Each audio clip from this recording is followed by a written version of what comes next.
Hello everyone, this is Ferdinand and welcome to my channel. Thank you so much for clicking on the video. This is part 2 of my Last of Us Part 2 review. Please like, share, and subscribe. Leave a comment below. Any feedback, suggestions are more than welcome. So continuing on with my narrative and my thoughts on The Last of Us Part 2. To kind of establish what I said or summarize what I said in the first video, I played The Last of Us Part 2 on my PS4 for I think about 6 hours or so far. I really haven't had a lot of time to play the rest of the game, and I know it might be a bit early for me to put this kind of thoughts and opinions on it out, but I just really wanted to get my thoughts on the game out there because I did play the first game on my PS3 as I mentioned in my previous video. I loved it. I think it was a fantastic game. The storytelling was spot on. You know, Joel's journey really resonated with me, and in the first game, and I was really looking forward to the second game. Like I was a huge fan of it. I couldn't wait. I couldn't wait for part two, and I have to say I was disappointed. So continuing on, those of you who watched the first video kind of know where I stand on the game. Like I said, I've put in about 6 hours into it. Don't like it. Didn't like how Joel's death was handled here. Yet again, spoiler territory. Anyone who hasn't played the game Last of Us Part 2 themselves or watched any playthroughs of it, my suggestion is just you know be warned. I am gonna go into spoiler territory because I did promise that I would kind of give my opinion as to what kind of fan fiction story I had created in my head, or what I actually thought, generally speaking, the story would be like for the second part. So starting off on my thoughts of where I thought the story would go. Firstly, I thought, a couple of years later, after the end of Last of Us Part 1, Joel and Ellie would be living somewhere. I know that the game showed that they were in Jackson, so for the premise of the story, we'll just say that they're still living in Jackson, and Ellie's a few years older. In the opening sequence, I'd say that Joel would take her on this on a short journey, maybe on top of a hill, horseback riding, or anything like that, or maybe the birthday sequence that I saw on YouTube as well, where they're sitting in a spaceship, and Joel tells her that, hey, I kind of lied to you. There weren't other people who were immune. The truth is that they wanted to kill you, harvest your organs and stuff for the cure, which they weren't even sure they could make, and I just didn't want them to take that choice away from you. And I can't keep this a secret. Something along those lines. That would be the opening sequence. Maybe I don't know, 2 hours in. You're playing as Joel, and this is something that kind of happens. Then yeah, maybe I didn't really think about who the antagonist for the movie would be. Sorry, for the game would be. So if you want to introduce Abby into the game at that point, kind of fill in her backstory, where she's coming from, why does she feel the way she feels, and what is she looking for in this entire thing. So you kind of make it seem like the way it was, that she's roaming through here, she's learned where Joel might be, which yet again I kind of agree with Angry Joe's view, because I did see Angry Joe's video on the review, and yeah, how the hell did they ever find where Joel was? But anyway, I digress.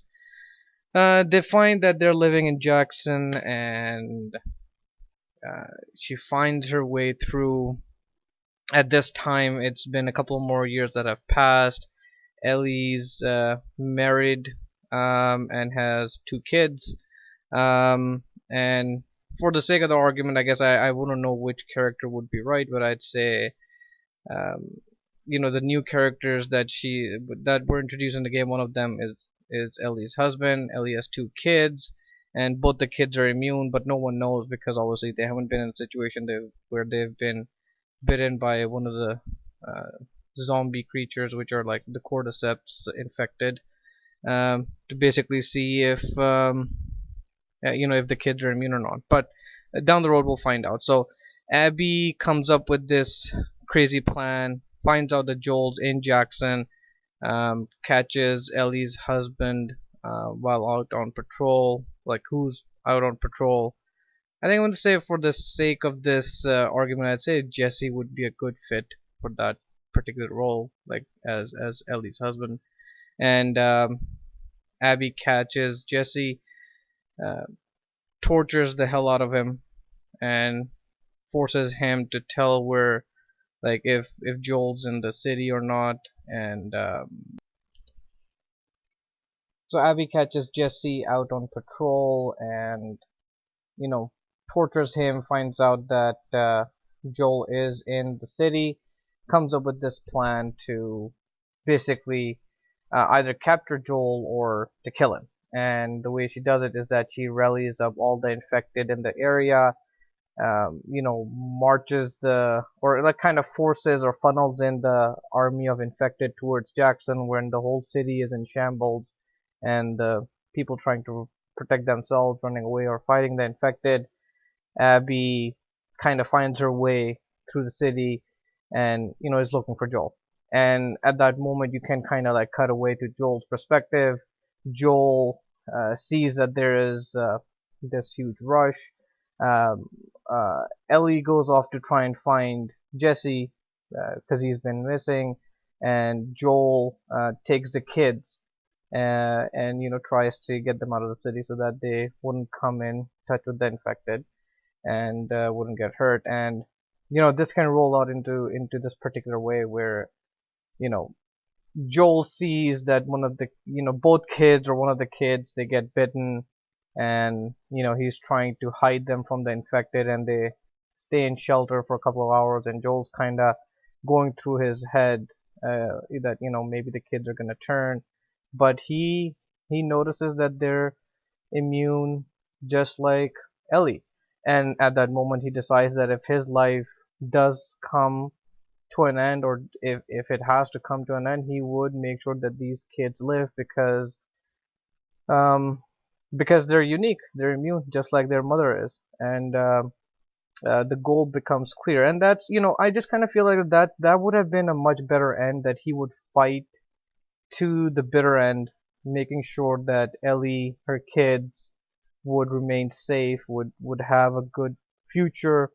And you could probably introduce Dina at that point, where Ellie finds the kids, sees that Joel's died trying to protect them, but the kids are safe, and she takes them to Dina, who lives in another city, and leaves the kids there and goes after Abby for not only killing Jesse, but also, you know, um, being the cause of the death of all this grievance, causing Joel to die, and all of that.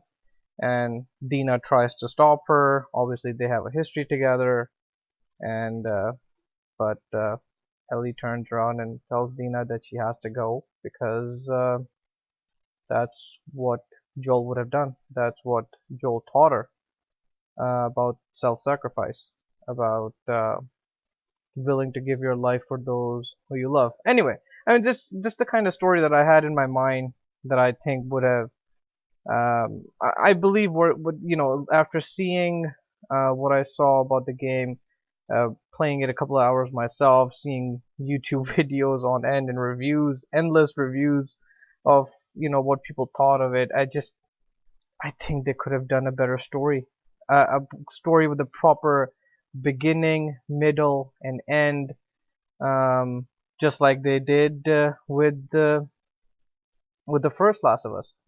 And that's where I kind of stand. Like, it feels a little disappointing that they kind of went in this direction yet again. Look, I don't want to take anything away from the people working there at Naughty Dog. The game is phenomenal. Okay, it looks absolutely breathtaking.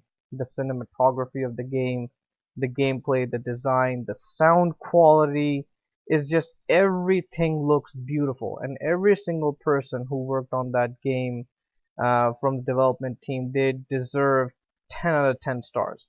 It's just the story writing. It's just the story beats. It's just the steps that they've taken, the decisions they took, and the characters that they built in the first game get no proper ending. They don't get a deserved ending. It's like it's just uh, just doesn't seem deserved. Like it just I don't know. It like I said before, it seems very hard. And the kind of story that I told is what I had in my mind, and uh,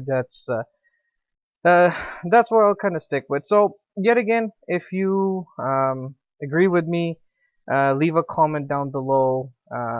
Like, share, and subscribe. Leave any suggestions, any feedbacks that you guys might have. I would love to hear back from you guys. I will definitely be uploading more videos as well. And if you have any more suggestions on topics that I should cover, definitely let me know.